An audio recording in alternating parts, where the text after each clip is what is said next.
لبیک لبیک یا رسول اللہ لبیک لبیک لبیک یا رسول اللہ صحابہ بولے یا رسول غازی کا نعرہ یا رسول ہے رضوی نعرہ یا رسول ہم سب کا نعرہ یا رسول ہے جان سے پیارا یا رسول ہم رضوی کے ہیں دیوانے ہم نوکر ہیں جلالی کے ہم پاک وطن میں رہتے ہیں ہم بیٹے سبز حلالی کے اب رگ رگ میں یہ بس چکا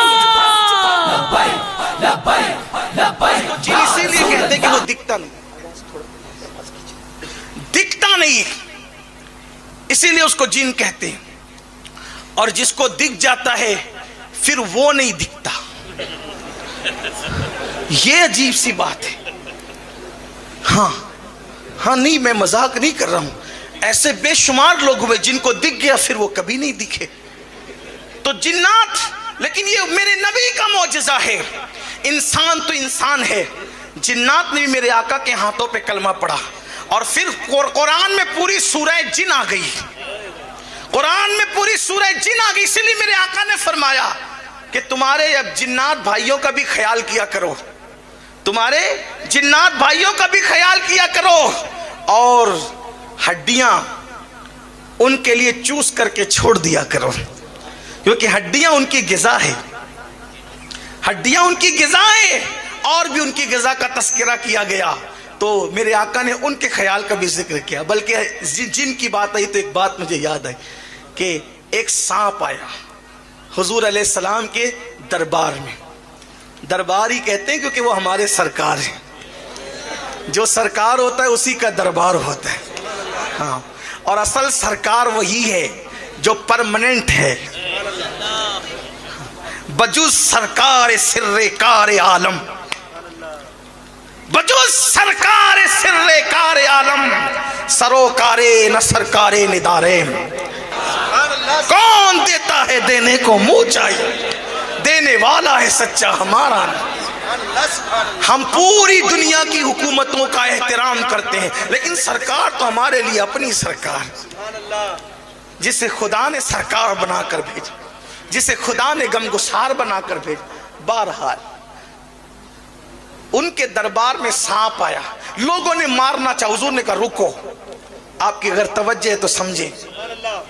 لوگوں نے سانپ مارنا چاہا کیونکہ سانپ مارنے کے لیے کہا گیا نا کہ قتل الموذی قبل الایذا، کہ موذی کو قتل کر دو اس سے پہلے کہ وہ تمہیں ایذا پہنچائے. صحابہ نے کہا نہیں مت مارو اس کو. آیا تھا کہ شکل میں سانپ کی. حضور منع کر رہے. پہلے بولا کہ سانپ مارو، سانپ آیا تو کہا مت مارو. وہ کھڑا ہو گیا اپنی دوم پر. حضور نے اپنے کان اس کے قریب کیے. سانپ آیا. بات سمجھ میں آئی کیوں آیا؟ سانپ آیا، بات سمجھ میں آئی کیوں آیا؟ سانپ کے آگے ہاتھ بھی کیا جا سکتا تھا، سانپ کی طرف برتن بھی کیا جا سکتا تھا، سانپ کی طرف کچھ اور بھی کیا جا سکتا تھا. حضور نے کان کیا. اس کا مطلب سانپ کے آنے کا مقصد کیا ہے حضور جانتے ہیں.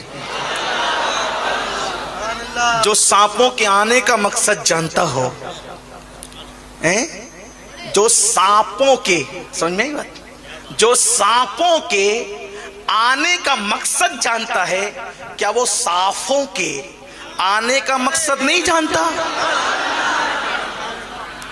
راجستھان ہے، ہندی والی زمین ہے، لیکن بہرحال عاشقوں میں تو اتنی صلاحیت ہو ہی جاتی ہے کہ سانپ اور صاف دونوں میں فرق ہو. آپ کو صاف اس لیے کہہ رہا ہوں کہ جس کی نسبت مدینے کی سرکار سے جڑ جائے، اگر وہ صاف نہ ہو تو پھر کون صاف ہوگا؟ ہاں آپ سب صاف ہیں.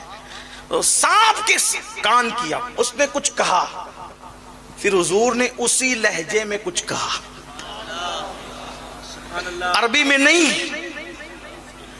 اسی لہجے میں جو اس نے کہا تھا. حضور نے کچھ کہا، وہ چلا گیا. پھر صحابہ حیران تھے، ہو کیا رہا ہے؟ زبان وہ بولی گئی جو ہم نہیں جانتے. ہندوستان میں کچھ لوگوں کو گھمنڈ ہے، انہوں نے کہا نبی کو اردو زبان ہم نے سکھائی.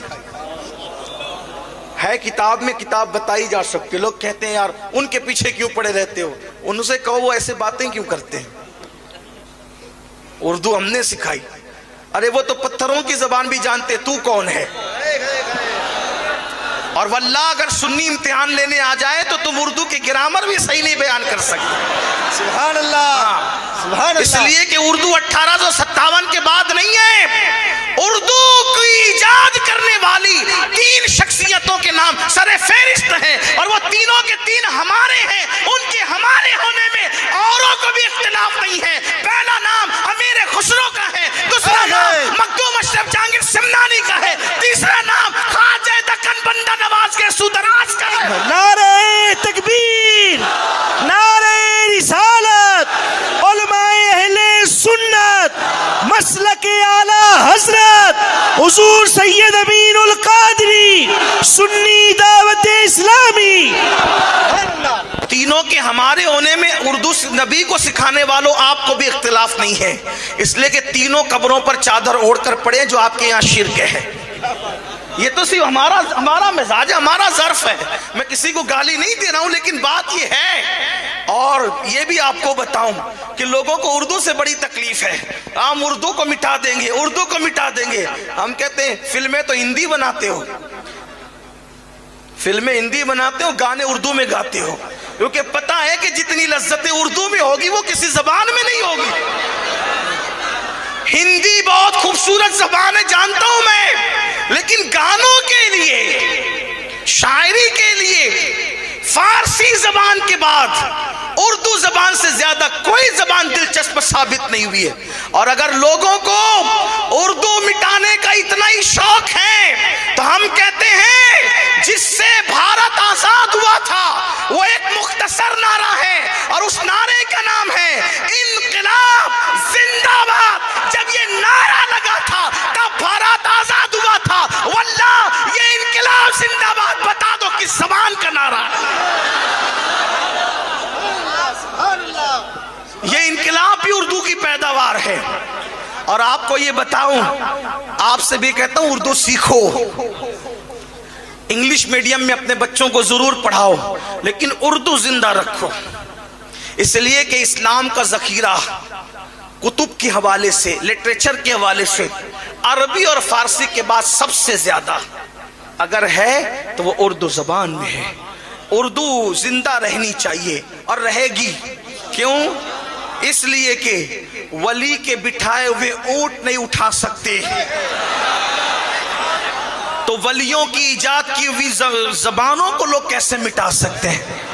وہ نہیں مٹے گی, نہیں مٹے گی. بہرحال زبان اردو ہے. بات چلی تھی دور نکلی. عرض کر رہا تھا کہ حضور علیہ السلام نے اسی سانپ کو اس کے لہجے میں جواب دیا, وہ چلا گیا. صحابہ نے پوچھا حضور یہ کیا تھا؟ آقا فرماتے وہ جنات تھا, جنات, اور سانپ کی شکل میں آیا تھا اور مجھ سے مسئلہ پوچھنے آیا تھا, تو میں نے اس کو اس کے مسئلے کا جواب عطا کیا.